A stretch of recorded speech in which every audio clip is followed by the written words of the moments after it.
timbang.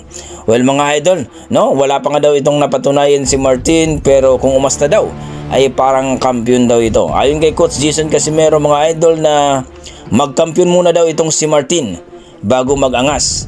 Kahit daw ni Pilipos daw ay hindi daw uubra ito si Carl James Martin. Labanan muna daw niya itong si Pilipos at bibilib daw itong si Coach Jason Casimero kay Martin kapag matalo itong si Pilipos. Sa kabilang banda mga idol, no, light training na nga itong si Cuadros Casimero sa kanilang planeta mga idol, at talagang nag-aabang ang mga boxing fans na kung saan mga idol next year ay magkakaroon ng laban itong si Cuadros Casimero, kasi nag-aabang na talaga ang ating mga boxing fans kung sino ang makakalaban. Sa kabilang banda mga idol, itong ating 8 Division World Champion, no, itong si Manny Pacquiao sa edad na 46 mga idol.